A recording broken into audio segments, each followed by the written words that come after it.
Hey guys, prepared to wander out in the woods today, and I'm going to be harvesting some Fatwood with the Silky big boy today. Now, my last video, the very end, I came over to the spot and was just sawing into it with my Baco just to see what is in here and testing it. And yeah, there's some Fatwood in here, so I brought some bigger tools with me today. I'm not going to completely take this tree down, but I just want to cut into this section a little bit deeper and see if I can get some Fatwood out of it without knocking this whole thing down, because it's right now it's hung up on another living pine, and I don't want to destroy anything, and I don't want to compromise my safety either, so I got to do this carefully. I think I can get some stuff off of this side of the trunk without knocking the whole tree down, so stick around, we're going to get into it.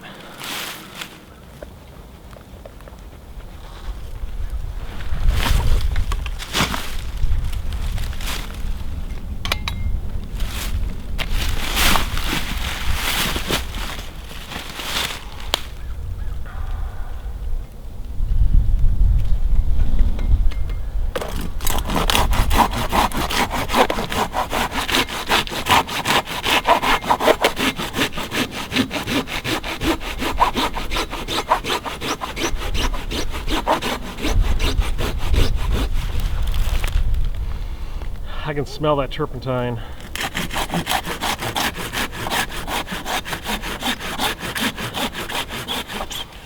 What I'm doing is I'm just making a couple cuts, and then I'm going to take the tomahawk and go back in and chunk this out. Like I said, the goal is not to go too deep.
So I've been sawing and chopping, and there's the biggest piece I've found so far.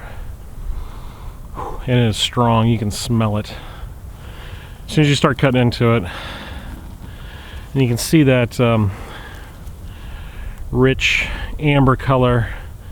That's the vein of that sap that's hardened and starting to cure into a turpentine kind of smell. So I'm going to bag this stuff up and take this home and let it dry out, clean it off, get rid of all the excess rotten wood and the dirt and stuff, and start processing it down into something I can use for a fire starter to throw in my kits.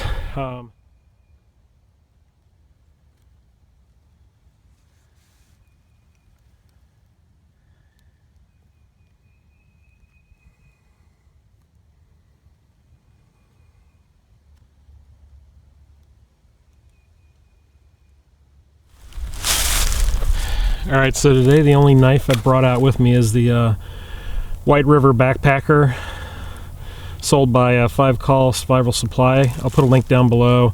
I did a review of this knife. Great little necker, sharpened spine. I was batoning the crap out of this thing, and it takes it no problem. And the edge on this sucker is so nice, and it's S30V steel, so Nice corrosion resistant stainless blade. And what I'm going to do is I'm going to do some shavings with it to start my fire, and then I'm going to do some shavings on this Fatwood and see if we can get a spark with the Fatwood.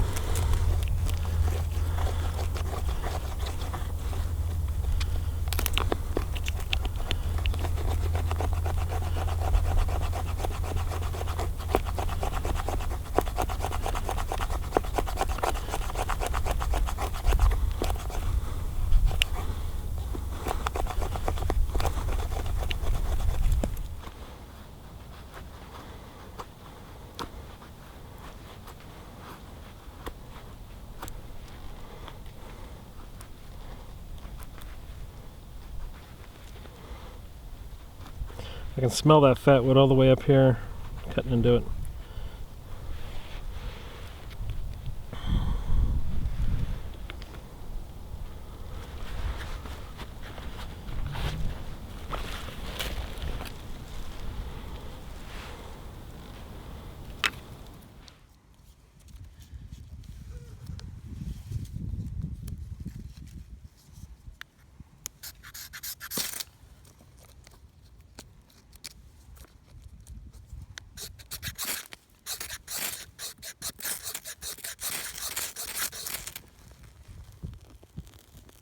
There we go.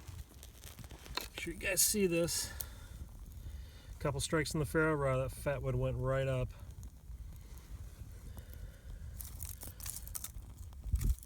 I'm just putting down some of the split wood on top of it, get it going.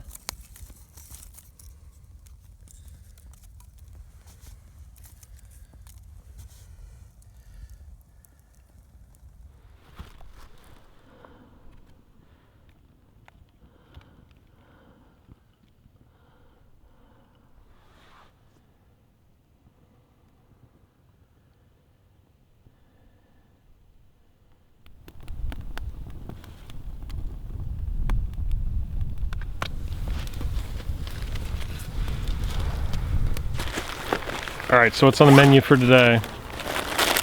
We've got shrimp ramen.